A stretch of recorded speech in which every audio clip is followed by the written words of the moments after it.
Right, well, I wanted to keep this game moving along, so I have zipped ahead. Just finished up turn 6, so it's been quite a bit of action that's taken place over the last few turns. First of all, both garrison units here south of the beachhead have finally been liquidated, but not without causing a lot of trouble. And surprising amount of trouble for two little guys that have variable strength, but seem to be everywhere and yet nowhere. They briefly retook that victory hex there for finally getting caught and producing a value of 0 and finally dying.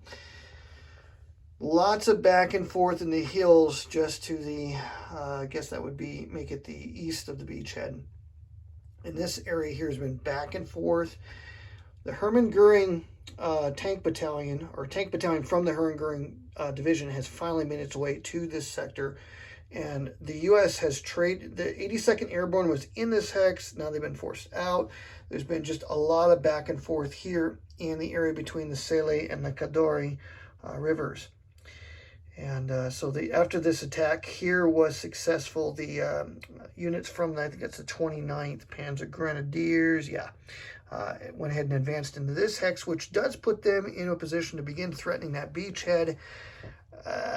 That forced the Americans to send their new 82nd Airborne, which did land successfully here, to be able to move, and brought some tanks in there to try to form a Zoc bond with the Commonwealth. Now, the British units got a 2-to-1 edge on this because everybody but one unit was disrupted in that hex, which degrades their ability to defend. They didn't rally. By the way, if you've seen any of my videos where I got the rally rules wrong, apologies for that. Completely misreading the rally table. One of the difficulties of doing these videos is it's hard to film and move the pieces and read off the charts without being boring and get everything right. But the bottom line is these guys, I think everyone in that hex rolled a 2 for rally. Either a 1 or a 2 for rally. It was just ridiculous for the Germans. So it looked pretty grim. Looked like that town was going to fall. The die roll resolved with maximum artillery spent to boost it up to a 4-to-1. They ended up getting a DRX result.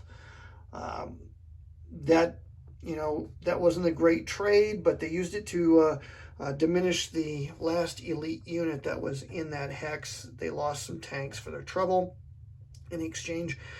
Then for the determined defense, since he's not elite anymore, he loses the +1 for that, but they did have the artillery available here to support it, so they just got a +1. They ended up rolling a 6, which becomes a 7, which means they hold and inflict another step loss on the Commonwealth. The Allies are starting to lose the attrition game. If I total up the number of steps lost on each side, up to about turn 4, it was equal. And now I would have to say it's no longer equal. I think the Allies have lost 2 more steps aggregate than the Germans have. So the Allies need to turn that around. Biggest crisis is up in the area north of Salerno, or west of Salerno, I should say. In this area here, the Rangers, the first area defeat was the Rangers took a step loss here. That was bad. The Germans, I think, rolled a 6 on a 3-to-1 odds. I think that's how it worked, something like that. Yeah, that's what it was. They rolled a 6 on 3-to-1 odds. Those Nuremberg have just been devastating, and the Germans have just plain rolled high on all of their attacks. We sent in everybody and their brother to finally clear the pass here. One of the Ranger battalions had to go down to guard the beachhead, lest the recon unit from the Hermann Goering seize that victory point and cut off supply. The Allies have never actually taken this port, which is why it is so marked. So one of the battalions had to fall back. That made the other battalion vulnerable. And so on a 3-to-1 attack again, they ended up clearing that hex out. So yeah, actually that was a 4-to-1 attack. They got another D1 result. They used the Nebelwerfers and they used their Fliegerkorps to get maximum possible odds in that situation, and then use their advance to establish Zoc bond here, Zoc bond there. They spread out some of the units from that attack in order to guard against, well, there was an airborne landing coming up. German intel or a glance at the reinforcement display showed that this guy can land pretty much anywhere he wants to, so better put a Zoc somewhere. I tried to land him here. I thought that that would be a good spot to land him because there is a garrison unit in there, and I believe they do have a Zoc, so I thought, well, let's try to land him. And if he's successful, might be able to take Avellino and cause a real headache for the Axis. But as seems to be par for the course in this particular game, they rolled terrible for the land. I think they rolled a 1 for the landing, so they ended up being disrupted. I sensibly pulled them back to the hills here, but now we do have a route at least back to the beachhead that the Germans will not be able to use. This is problematic, though. The Allies are going to have to do something about that. I was tempted to bring the 3rd Regiment from the 45th Division. I considered bringing him into that beachhead just to start to deal with that. But the fact of the matter is I need him to provide some leverage down here. So I took the risk of that these guys will be able to hold on another turn. I mean, we do have the fleet to help them do determined defenses and whatnot. And we do have another battalion from the 45th that I could land there in a pinch. We also have the infantry brigades are coming up first, but they are from the 7th Armored, and that's going to be a big help as well. So those guys will be able to land in the British sector here, but we're going to have to start working on this as well as clearing this out. But I don't think the counterattacks are quite over yet. The supply situation for the Allies has not been great. Didn't get favorable weather results. I think the weather mark was here. We rolled a 6, so it flip-flopped around to here. That seemed to help the Allies out.